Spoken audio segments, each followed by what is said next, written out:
Espero que os guste a todos y, sin más preámbulos, con todos ustedes, don Joaquín Navarro García.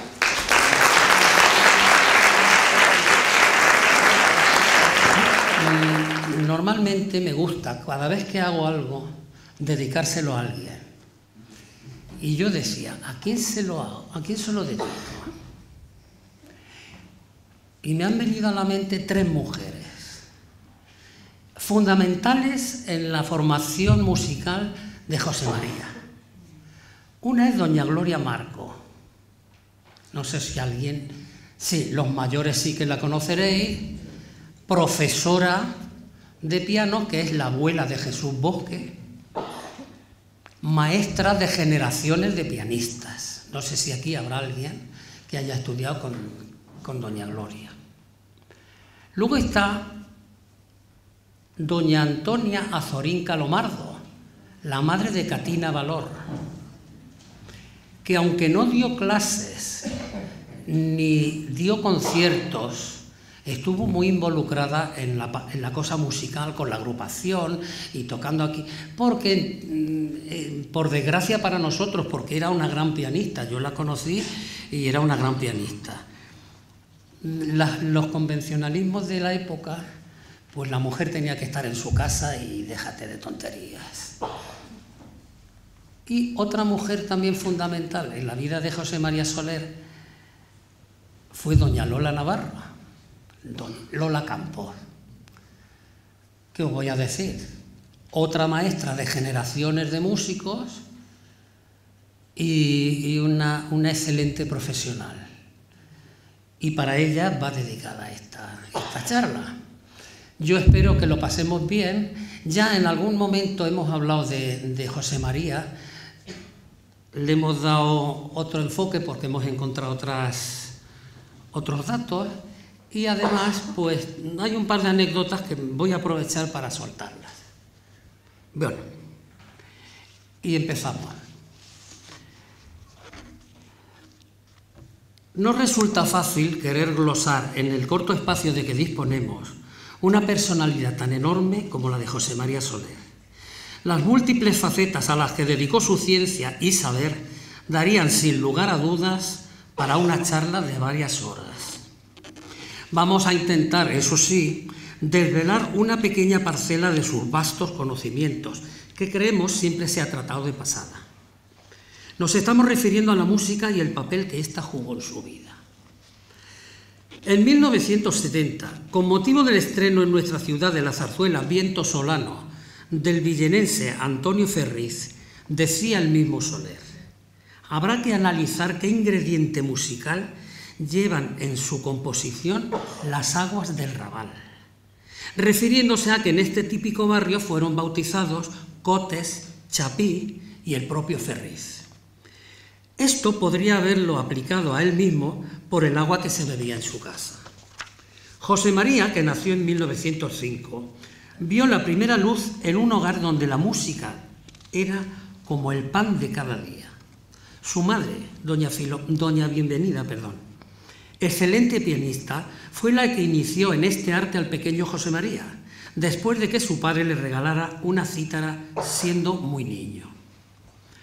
Pero quien de verdad sobresalía en la familia era Consuelo, no confundir, una hermana de su padre, por tanto tía de José María, dotada con un don especial para las artes, sobre todo para la música.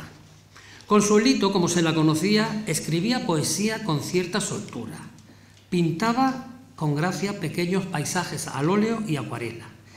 Era una magnífica pianista y poseía además una excelente voz de soprano.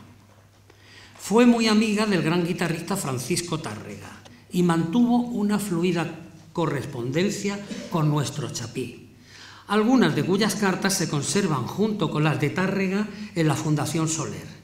Asimismo, tuvo amistad con personalidades de la época como Mancinelli, que era un gran músico, era italiano, pero se nacionalizó español y llegó a dirigir ópera en el Real, en fin, etcétera, etcétera.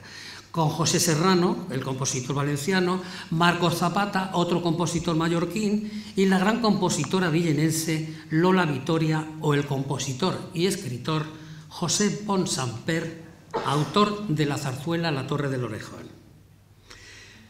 Con este ambiente musical tan cercano, no se podía dudar que la semilla de este sublime arte germinaría en el pequeño José María. Por otro lado, uno de sus primeros maestros, el inolvidable don José Serra, músico y poeta, entre otras cosas, también debió influir en las incipientes inquietudes musicales de Soler, quien con los conocimientos adquiridos de su madre, a los 11 años comenzó a estudiar solfeo con el maestro Francisco Bravo, director y creador de las bandas Juventud Musical Villenense primero y después la actual banda municipal, y recibió clases de flautín del músico villenense Cirilo Azorín Navarro, tío de Antonia Azorín Calomardo, otra familia de músicos. Un año después, en 1917, con 12 años, desfila por primera vez en la entrada del día 5 como componente de la banda. Más de una vez me dijo que el del uniforme fue el primer pantalón largo que llevó en su vida. Permanece en la banda hasta 1921, en que, al haber ganado una oposición a oficial de correos, es trasladado a Alicante y después a Madrid. Allí, como gran bailarín que era, sobre todo de tangos, ojo, obtuvo varios premios en concursos de esta modalidad de los que se sentía muy orgulloso. Más de una vez le vi marcarse los pasos de un tango. En 1925, de nuevo en Villena, reinicia los estudios musicales, esta vez con doña Gloria Marco y con su amiga Antonia Azorín, excelente pianista, quienes le enseñan a desenvolverse al piano, instrumento que, si no como un virtuoso, sí llega a dominar lo suficiente para tocar cualquier obra, melodía o leer una partitura. Por estas fechas, el citado don Francisco Bravo le inicia en el estudio de la armonía e instrumentación, conocimientos que posteriormente amplía con don Pedro Sosa López en el Conservatorio Superior de Valencia. Es ahora cuando Soler empieza a mostrar ese ansia suya de querer saber, casi enfermiza. Llegó a leerse un libro al día, se lo puso como meta, y un libro al día se lo tenía que leer por narices. Tenía bastante tiempo por las noches cuando era ambulante de correos, que se decía entonces. Bien, digamos, sí, motivos estos que le impiden casarse ante el temor, según él, de perder la libertad. Digamos que si no lo hizo fue porque no quiso, pues tenía fama de conquistador y sabemos de varias féminas que estaban enamoradas de él, a las cuales conocí. Al iniciarse la década de los 30, José María nos ofrece una muestra de su enorme capacidad de trabajo. En 1932 se matricula en la Escuela Universal por Correspondencia de París. Está en francés, pero como no sé francés, lo digo en castellano. En las materias, ojo, alemán y armonía musical. Esto, a su vez, le servía para practicar el francés al tener que enviar los ejercicios de armonía en este idioma, con lo cual, y permítanseme la forma coloquial, mataba 3 pájaros de un tiro. Su permanencia en dicha academia, que sepamos, fue hasta el día 9 de diciembre de 1930, desde el 9 de diciembre del 1932 al 14 de enero de 1936. Y las notas obtenidas en todos los exámenes fueron muy satisfactorias. Tenemos constancia de ellos porque conservo todo el expediente de esa inscripción en París. Luego veréis la matrícula en un audiovisual. El comienzo de la Guerra Civil le coge en Villena, donde permanece hasta 1938. Antes de su movilización, organiza y dirige a grupos de aficionados con los que realiza funciones de varietés en el Teatro Chapí para entretenerlos a las tropas acantonadas en Villena. Por ejemplo, aquí en estos salones había lo que se llamaba un hospital de sangre, con los heridos que recogían por ahí y los traían aquí a reponerse. Bueno, decíamos que hacía funciones de varietés en el Teatro Chapí, las cuales acompañaba él mismo al piano y doña Lola Campos.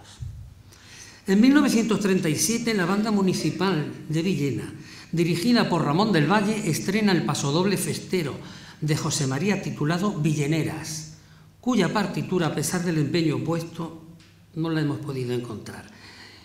Yo estoy convencido de que esta fue una de las primeras piezas musicales para la fiesta escritas para Villena. Algún día esperemos que salgan. Bueno, como dije antes, en 1938 José María es movilizado y enviado al frente, concretamente a Estivella, en la provincia de Valencia. Allí está a cargo de la estafeta de correos. Una anécdota curiosa que no nos resistimos a relatar se produce en estas fechas y nos vuelve a dar otra vez y una vez más muestra del amor que sentía por la música. En uno de los pocos momentos de descanso que tenían, Soler y algunos compañeros, paseando, irrumpen en una vieja masía que creían deshabitada. ¿Cuál no será su sorpresa cuando se encuentran a una anciana como única inquilina que asustada les dice que no le hagan nada? José María tranquiliza a la viejecita y le dice que les enseñe la casa. Al llegar al salón principal, ¡oh sorpresa!, en lugar preferente hay un piano de cola, nada menos. José María no se lo piensa dos veces y le pide permiso a la buena mujer para llevarse el piano a la estafeta con la condición de devolverlo. Como pueden, cargan con el pesado instrumento, siendo depositado en el local que les sirve de oficina, y a partir de ese momento Soler dará continuos conciertos para entretener a sus compañeros. La nota tierna en medio de tanto horror la pone el florero que colocan encima del piano, que no es otra cosa que una vaina de obús con unas flores silvestres recogidas en el mismo campo de batalla. Al acabar la guerra, José María regresa a Villena y sufre, junto a otros paisanos, la represión de los vencedores, siendo encarcelado en los sótanos de la casa de doña Filomena Candel, en la calle Joaquín María López, hoy los bajos de la papelería Navalón, el sótano que tiene la papelería Navalón. Soler, que no pierde el humor ni las ganas de trabajar, crea y dirige una especie de orfeón al que denomina Los Filomenos, por la dueña de la casa, para el que compone algunas cancioncillas de tipo jocoso con las que hacer más llevadero el cautiverio. Me contaba que después fueron llevados a un almacén al que bautizaron de los Maiques. Los domingos por la mañana salían al patio a cantar y, subido en una pipa de vino para dirigir, se colocaba frente a la puerta del mismo, que tenía una gran reja a la que acudían su madre y su hermana Consuelito, y desde tan estratégica atalaya podía verlas y aún intercambiar algún gesto de cariño. Este almacén fue después la gráfica de Casa Norma, que algunos o casi todos habéis conocido.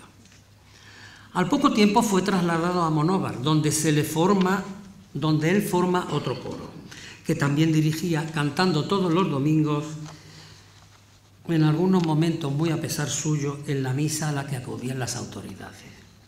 Esto entra dentro del terreno de la política, en el cual no nos vamos a meter. Me decía Soler que esta fue la única ocasión que tuvo a lo largo de su vida para ejercer en lo que era su vocación frustrada, ser director de orquesta. Él lo que quería era ser director de orquesta.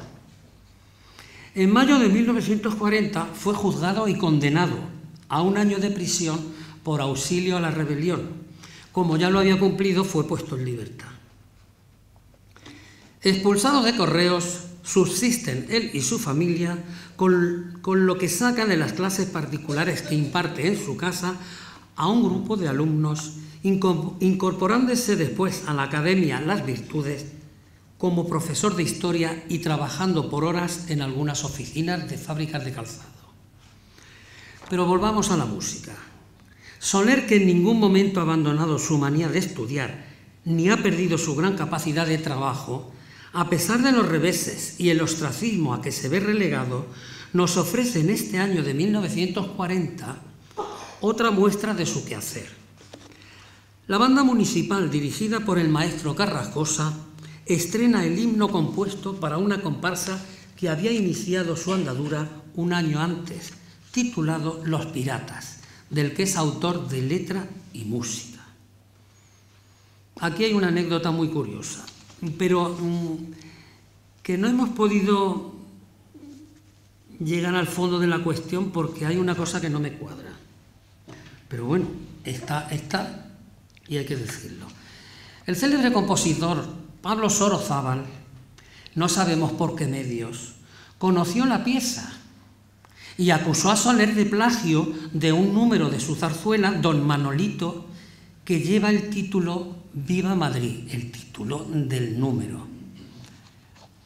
Lo que no me cuadra es que Sorozábal estaba componiéndola, no la había estrenado todavía, pero ¿cómo se entera este hombre de que Soler ha estrenado un pasodoble que le suena? Bueno, es el principio, ta ta ta ta ta ta ta ta ta ta ta ta. Bueno, difícilmente podría ser lo que Sorozábal decía, puesto que Los Piratas se estrenó antes que Don Manolito, que lo fue en 1943, 3 años después, con lo que se podía pensar que el plagiador era Don Pablo.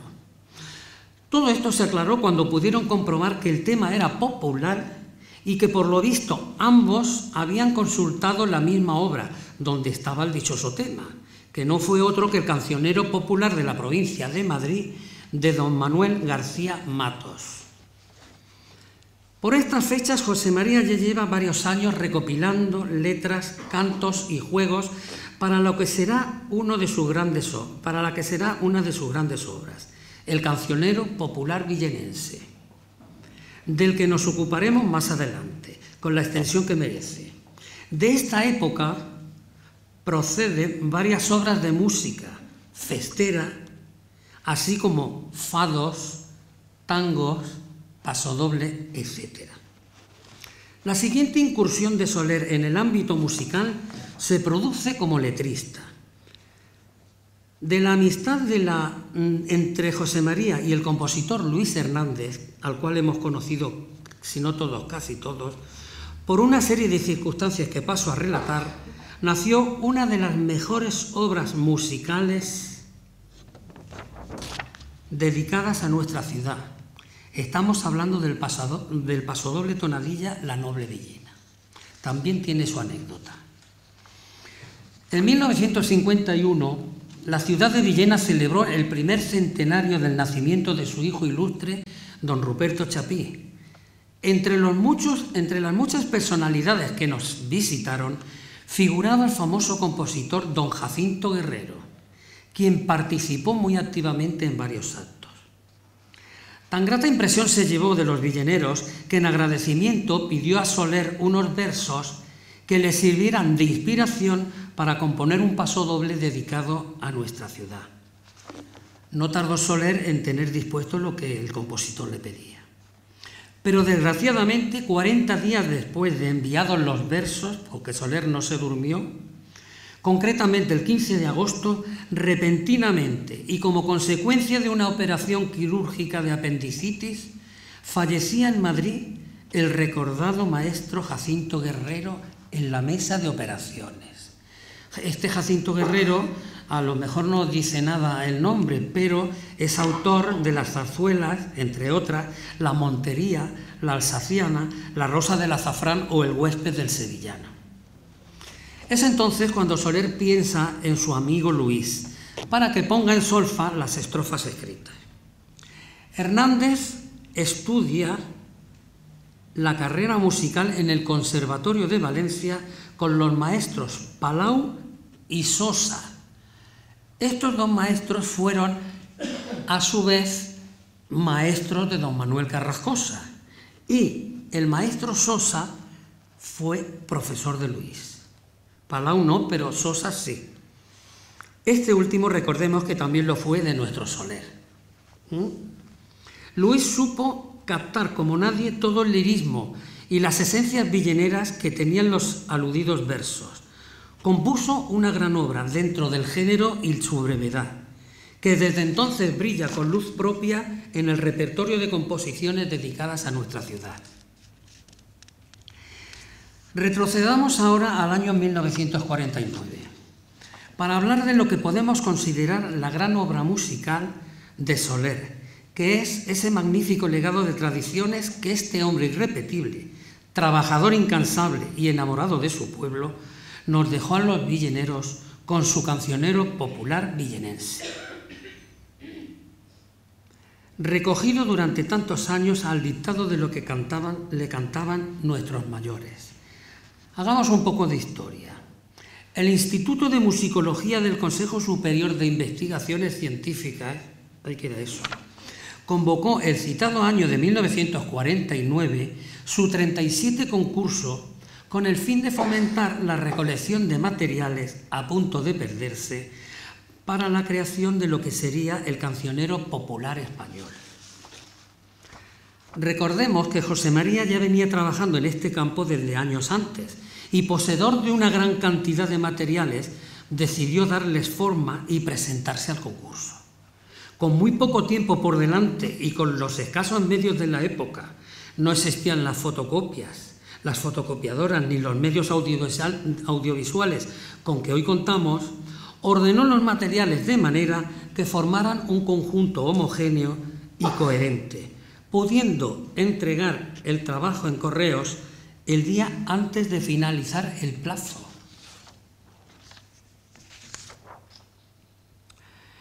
Esta carrera contrarreloj le hizo no poder sacar copia de la parte musical.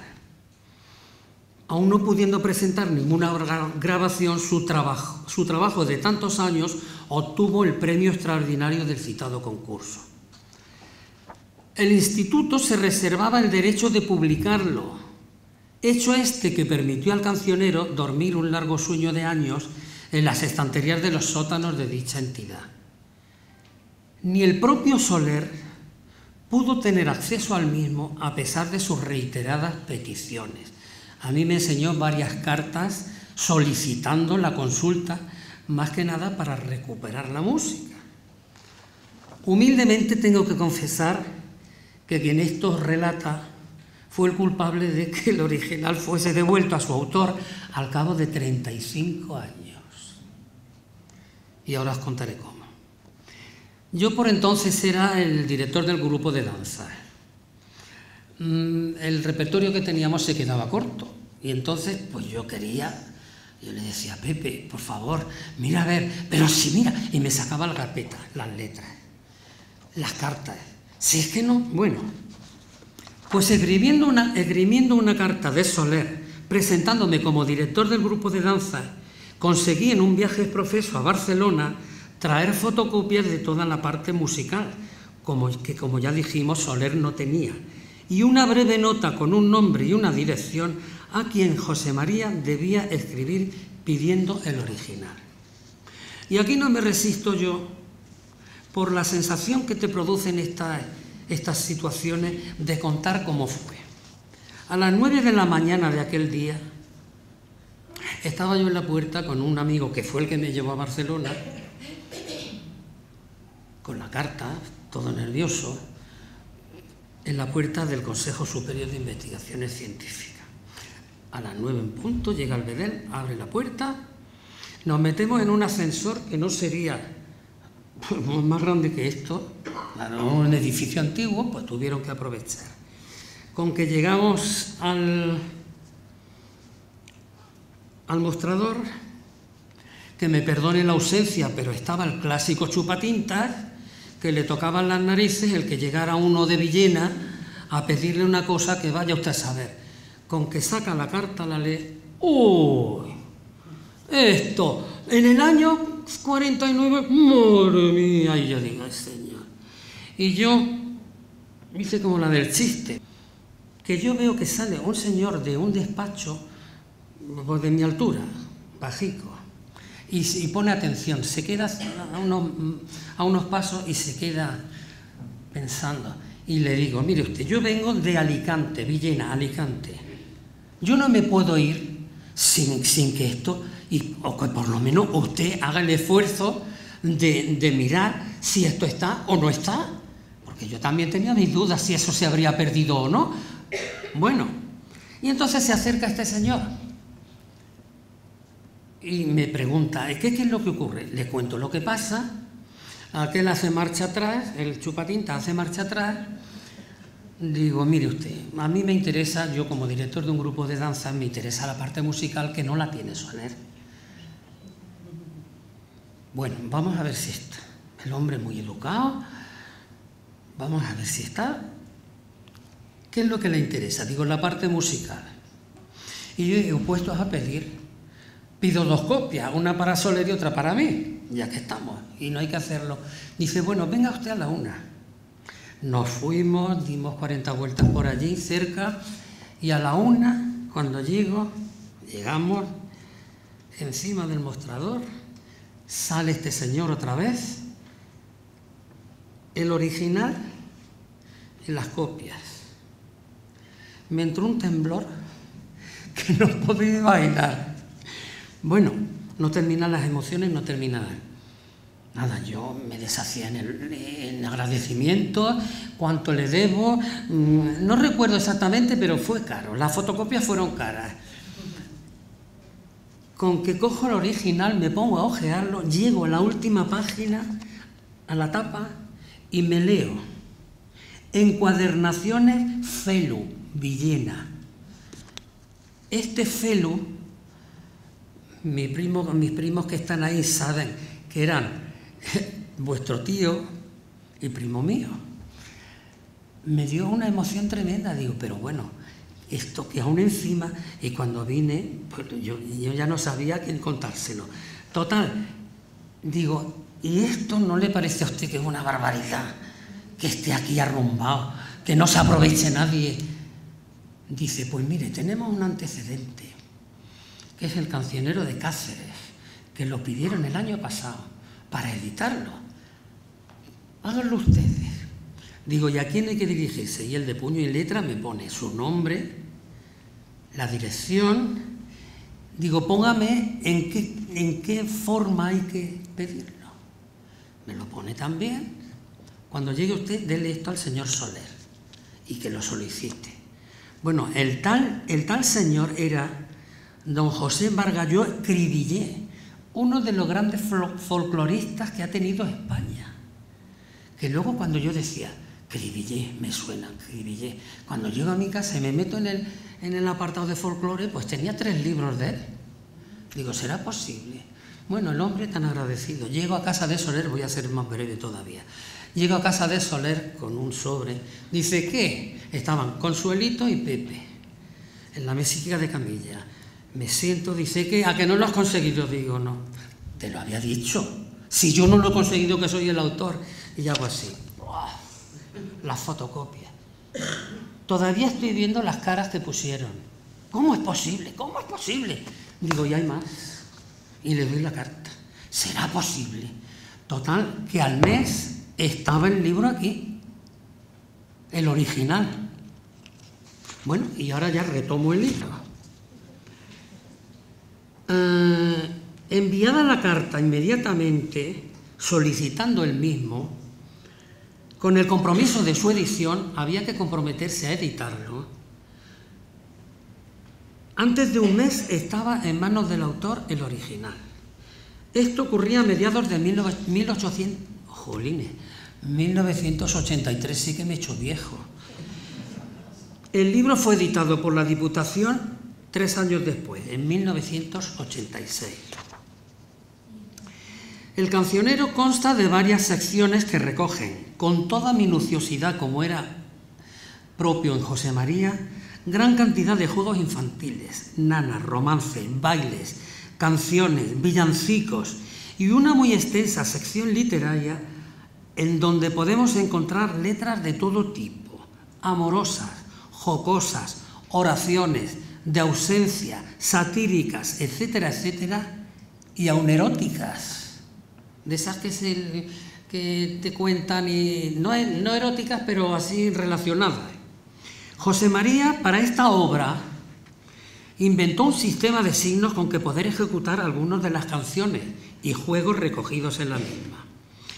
Dicho sistema lo bautiza con el nombre de monograma, siendo la primera vez en España que se incluye en una obra de estas características un método para las alteraciones de la voz y del ritmo cuando no existe notación musical. No creo equivocarme al decir que el cancionero, junto con el diccionario villenero, son las obras definitivas, el gran monumento que Soler nos legó a los villeneros sobre nuestras tradiciones y el mejor exponente a las futuras generaciones para conocer nuestra peculiar idiosincrasia.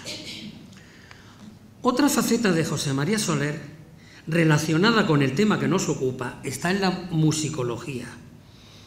En este campo de la investigación su legado es muy importante, con infinidad de trabajos sobre la música en Villena y sus compositores, publicados en diversos periódicos y revistas de tirada nacional y en revistas de fiestas de Villena, Elda, Petrel, Sax, Elche y en la revista del Instituto de Estudios Alicantinos, en cuyo número 2, en 1969, publicó un espléndido trabajo monográfico sobre la antigua capilla musical de Santiago. A raíz de otro trabajo titulado Pequeña historia de la Casa de la Ciudad, publicado en el número 10 de la revista Villena, descubre un dato que le hace seguir investigando hasta demostrar la autenticidad de la cuna villenense del gran polifonista del siglo XVI, Ambrosio Cotes. En el número 18 de la misma revista publica un extenso artículo con su descubrimiento, pero dada la importancia del mismo, decide ampliarlo, siendo el resultado una magnífica monografía sobre el compositor en la que se incluyen por primera vez la publicación de las composiciones de Cotes que han llegado hasta nosotros. Como anexo a esto, y ahora haré otro aparte, las transcripciones de este libro de las obras de Cotes fueron hechas por el maestro de capilla de la Catedral de Valencia, ahora hablaré de él, y por Luis Hernández. Entonces, la edición en 1979 corrió a cargo del Instituto de Estudios Alicantinos.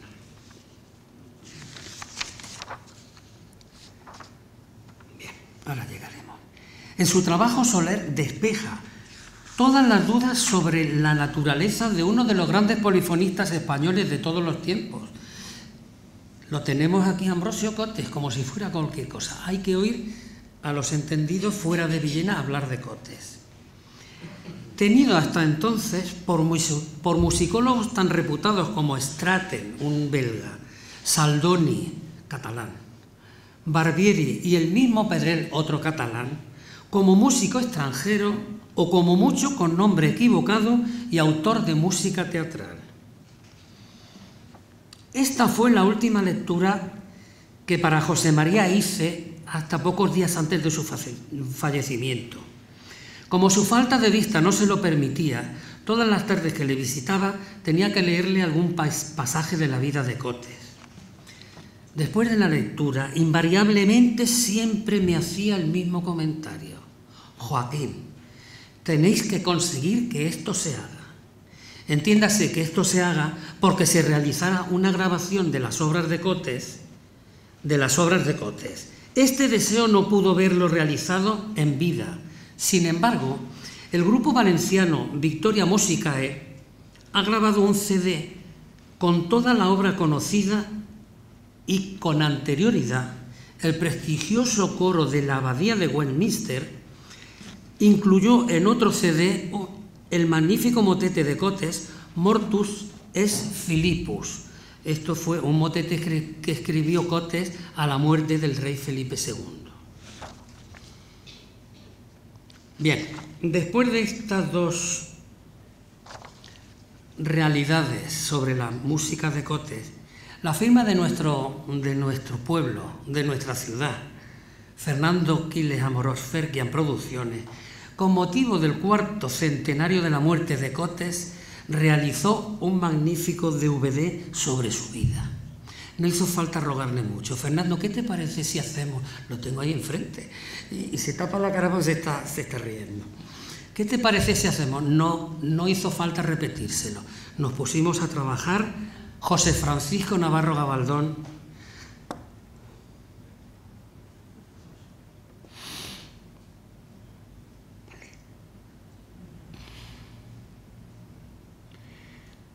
Fernando y yo. Y ahora me vais a permitir otro inciso, porque también tiene su miga, para contaros lo enriquecedora que fue la grabación de una parte de este trabajo por la experiencia que supuso para nosotros. Quedamos con el maestro de capilla de Valencia, don José Climent Barber. Conforme llegábamos a Valencia, yo, que me da mucho por pensar, yo digo, ahora nos vamos a encontrar con el clásico cura, con mala leche, despide huéspedes, ya verás.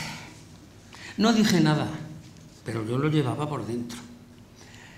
Con que llegamos a la catedral en punto y el hombre estaba allí, nos vemos que se nos acerca, claro, nos vio entrar con los bártulos y se nos acerca. Aún era más bajico que yo, este era más bajico que yo. Se presenta y digo, uy, esto no es lo que yo había pensado. Un encanto, pero un encanto, todo facilidades y un cerebro. Madre mía, cuánto sabía de Cotes y de quien no era Cotes, de la música de Cotes, y un enamorado de Ambrosio Cotes.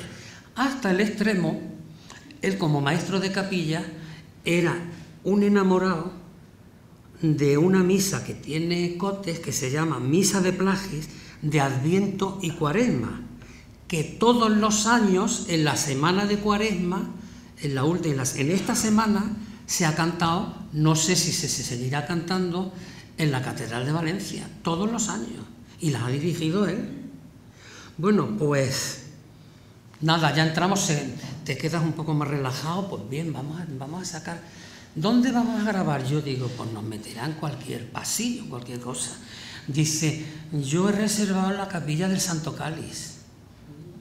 Y me quedo así, no dije nada, digo, ¿pero estás hablando en serio? No dije lo que pensaba en ese momento, porque podía haber soltado un exabrupto. Dice, sí, en la capilla, la tengo cerrada para nosotros solos. Bueno, fue, como diría ese que canta, una experiencia religiosa. La capilla del Santo Cáliz de Valencia para nosotros solos. Fernando montando cosas, el otro poniendo tal, el otro poniendo cal. Nos había colocado una mesica allí en medio, ¿te acuerdas, Fernando? Qué bien que lo pasamos aquella tarde. José Francisco haciéndole las preguntas que no salían en la entrevista. Y este hombre hablando. Conocía de Villena, bueno, tengo que decir que fue el que inauguró el órgano de Santiago. Y fue desde los años 50 el que venía dirigiendo la capilla polifónica que venía de Valencia para cantar en las fiestas de Villena. Entonces, claro, él tenía una amistad enorme con José María Soler. Nos habló de Soler. Soler, que ya estaba con la mosca en la oreja, luego me lo ratificó. Don José Climent me dice, estando organizando la biblioteca musical de la catedral, me salen unas partituras, Cotes. Y claro, él se acuerda de que Soler le ha nombrado a Cotes y le escribe a Soler y le dice: José María, entre los papeles de música me sale algo de alguien que parece ser Cotes. Entonces, cuando José María se pone sobre el tema, más sobre el tema, y fue cuando se escribió la monografía, amplió y aprovechó para meter la música. Por eso este Climent también transcribió, porque hay que ver cómo son las partituras originales. Hay que verlas. Yo no sé cómo cantaban entonces, pero vamos, yo creo que tienen hasta 4 líneas en lugar de 5 en los pentagramas. Bueno, esto fue una experiencia, como he dicho antes, religiosa. Luego conseguimos que cuando se presentó el DVD viniera a presentarlo a Santiago. Con un frío que hizo aquel día, le tuve que dejar yo mi abrigo, que se vino el hombre como si viniera a la costa. Bien. Yo en este momento me diría, donde quiera que esté Soler, estoy seguro de que estará contento de ver cumplidos sus deseos, con las 2 grabaciones y con el DVD. Que yo no te lo he consultado, Fernando, pero imagino que si alguien está interesado con decírtelo, tú le puedes sacar una copia. Ojo, previo pago, no creeros que los va a regalar. Bueno, seguimos. El manejo de las viejas partituras de Cotes y el descubrimiento de su música inspiraron a Luis Hernández una de sus mejores composiciones, el homenaje sinfónico que tituló precisamente Ambrosio Cotes, en el cual incluye 3 temas sacados de los motetes del polifonista. Luis dedicó esta obra a su amigo José María. Una de las pequeñas frustraciones de Soler la extrapolaba a su otra pasión, la arqueología. Esta era el no haber encontrado en ninguna de sus múltiples excavaciones ningún indicio de instrumento musical y no haber podido saber cómo cantaban y bailaban los antiguos pobladores del Cabezo Redondo. Así me lo contaba. Y además me lo escribió en una dedicatoria que hizo para la revistica que hicimos para los 25 años del grupo de danza. Poco a poco vamos llegando al final de nuestro propósito de dar a conocer algo de la figura de José María Soler y su vinculación con la música. Muchas cosas se nos quedan en el rincón de los recuerdos y sobre todo dudas. Una sobre la producción musical de Soler, que damos por supuesto tuvo que ser más extensa que la somera reseña que aquí hemos hecho, pero hasta la fecha no nos ha sido posible encontrar nada más concreto. Decimos esto porque en la rebusca hecha de forma aleatoria en el fondo documental de su fundación, son muchos los ejemplos que han aparecido de apuntes musicales, con visos de ser futuras composiciones que quedaron inconclusas. Asimismo, en los documentos personales que me fueron regalados en su día por sus familiares, Consuelito, su hermana, Anita, su hija adoptiva, y su esposo Pepe, existen bastantes apuntes musicales que igualmente quedaron en eso, meros apuntes.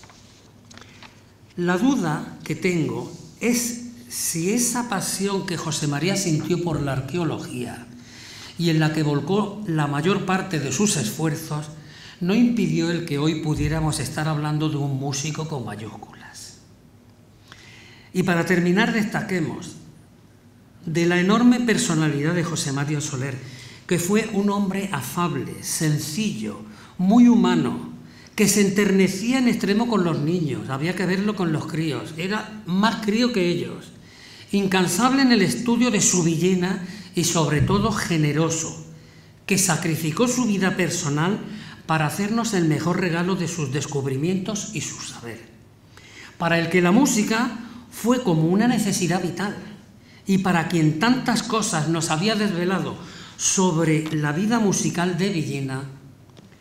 No sonaron las notas de ninguna banda, ni tan siquiera los dulces acordes del órgano de Santiago el día que los villeneros, no tantos como debiera, todo hay que decirlo, nos despedíamos para siempre de este villenero ilustre, bueno, desprendido e irrepetible, que, para decirlo en palabras del llorado Alfredo Rojas, fue el villenero que más fama y renombre ha dado a Villena a todos los niveles, incluso más que Chapí.